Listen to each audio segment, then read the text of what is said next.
Sans attendre, je tiens à remercier chaleureusement Dominique Pain pour son investissement sans faille dans l'organisation de ce webinaire.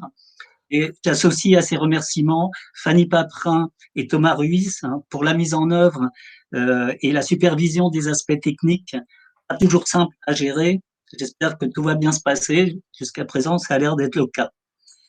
Je remercie aussi vivement tous les intervenants ayant initialement proposé une communication dont aucun n'a fait défection lorsque la formule du webinaire s'est imposée à nous.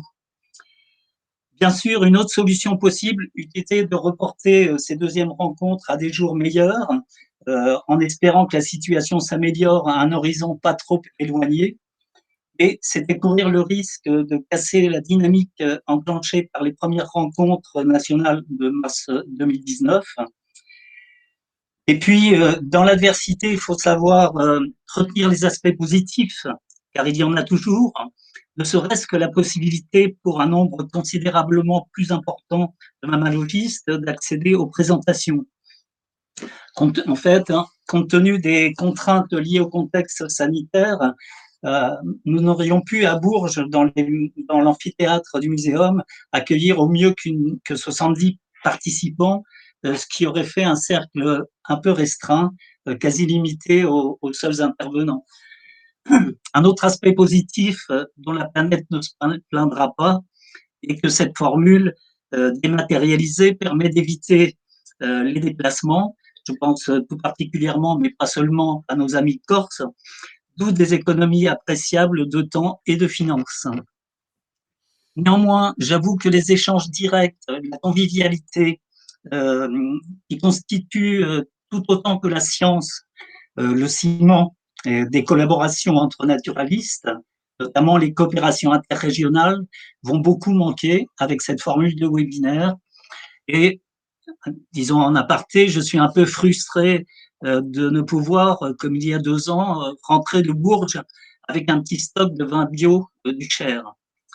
Plus sérieusement, l'aspect coopération m'amène à succinctement évoquer la structuration du groupe de travail Petits Mammifères, pour laquelle nous avons proposé il y a 3 mois environ un sondage qui est maintenant clos, ayant pour objet de déterminer vers quel type de structure allaient les préférences des mammalogistes.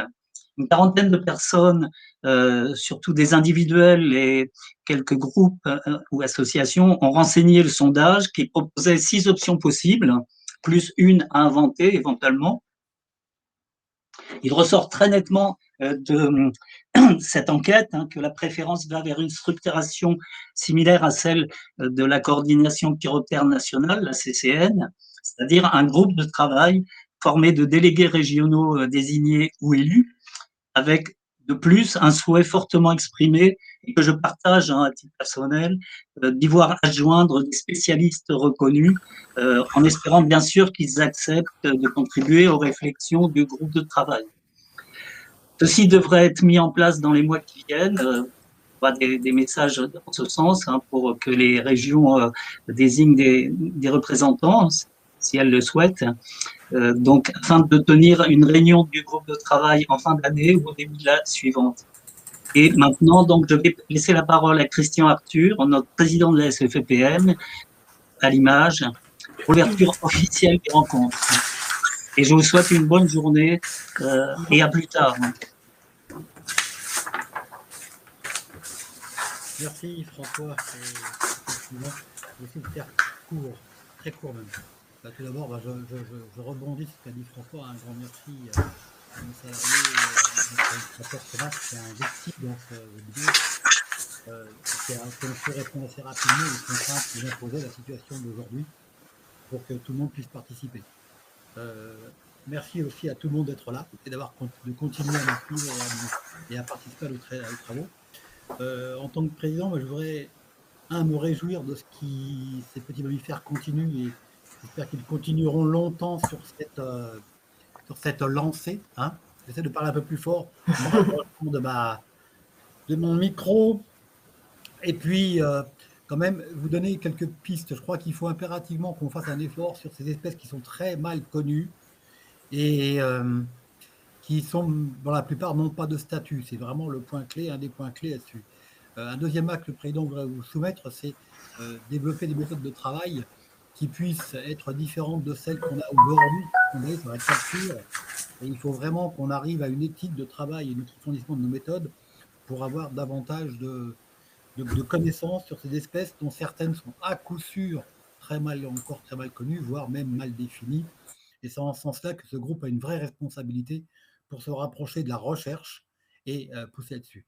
J'espère qu'en tout cas que, et c'est un des axes de travail de la FEPM aussi, on est des naturalistes dont une partie sont peut-être salariés, mais beaucoup travaillent en petits mammifères en tant que bénévoles, même s'il y a des programmes salariés, encore une fois.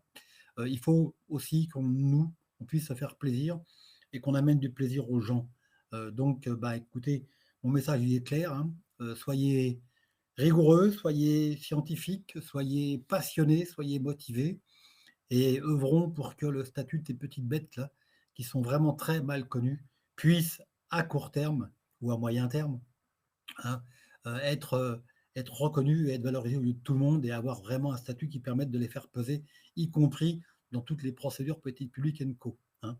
Après, je laisserai au groupe le soin de s'organiser comme il l'entend. Hein. La CPM à ce niveau-là est très et fédérative, mais très fédérative horizontale. Il n'y a pas de chapeau, il n'y a pas de leader et tout. C'est à vous, entre vous, de démocratiquement et de faire un mode autogestionnaire, de vous organiser. Mais je ne doute pas que vous y arriverez et que vous nous produirez bientôt des tas de petites choses qui seront utiles et qui pourront être diffusées à tout le monde. Voilà.